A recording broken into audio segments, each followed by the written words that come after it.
ठेव बाळा, देव कधी कधी आपल्याकडून काही घेत नाही, पण आपण कसा विचार करतो हे पाहत असतो. आणि हाच फरक असतो नशीब बदलणारा की धडा देणारा. क्रिशू हळूच म्हणते, आजी, उद्या आम्ही घरी जाणार आहोत. मला तुझी खूप आठवण येईल. आजी सुद्धा भाऊक होऊन म्हणते, मलाही येईल बाळा. गेले 15 दिवस कसे गेले ते कळलंच नाही. क्रिशू पुढे बोलते, आजी, डोंट वरी, आपण ऑनलाईन बोलत जाऊ. आता मला एक छान गोष्ट सांगतेस का? आजी असंच म्हणते, हो तर आपण आठवड्यातून नक्की एकदा तरी ऑनलाईन भेटत जाऊ. आणि आज तुला कोणाची गोष्ट ऐकायची? क्रिशू उत्साहाने म्हणते, के फॉर क्रिशू, के फॉर कृष्ण बाप्पा. आजी असंच म्हणते, बरं मग चल, आज श्रीकृष्णाची गोष्ट सांगते.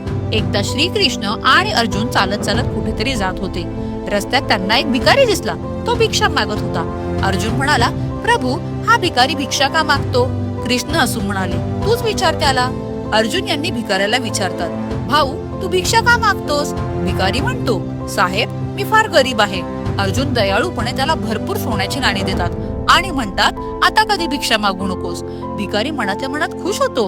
आता मी श्रीमंत झालो, गावात सगळ्यात मोठं घर बांधेल. पण तेवढ्यात एक चोर येतो आणि सगळी नाणी पळवतो. भिकारी रडतो आणि पुन्हा त्याच जागी भिक्षा मागू लागतो. काही वेळाने भगवान कृष्ण आणि अर्जुन परत येतात. अर्जुन चिडून म्हणतात, मी तुला सोनं दिलं होतं ना? भिकारी सांगतो, हो, चोर घेऊन गेला. अर्जुन म्हणतात, ठीक आहे, हा घे हिरा, आता तरी भिक्षा मागू नकोस. भिकारी अजून आनंदी होतात. ते घरी जाऊन एका जुन्या घागरीत तो लपवून ठेवतात. पण दुसऱ्या दिवशी त्या भिकाऱ्याची बायको पाणी भरायला जाते आणि तिच्या नकळत हिरा नदीत पडतो. आता भिकारी पुन्हा रडायला लागतो आणि त्याच रस्त्यावर भीक मागू लागतो. तेव्हा श्रीकृष्ण त्याला बोलावतात आणि फक्त 2 नाणी देऊ करतात. अर्जुन विचार करतात, याचं नक्की काय चाललंय? हा सारखाच भीक मागतोय, याचं काय चाललंय बघायला हवं, असं म्हणून ते त्याच्या मागे जातात. जाताना त्यांना रस्त्यात एक मुलगा दिसतो. त्याच्याकडे माशांची टोपली असते आणि एक मासा तडफडत असतो. भिकारी मनातल्या मनात म्हणतो, या 2 नाण्यांचं काय करणार? एखाद्याचं भलं होऊ दे. तो त्या मुलाकडून तोच मासा विकत घेतो आणि नदीत सोडतो. आणि काय आश्चर्य, त्या माशाच्या तोंडातून हिरा बाहेर येतो. भिकारी ओरडतो, मिळाला, मिळाला.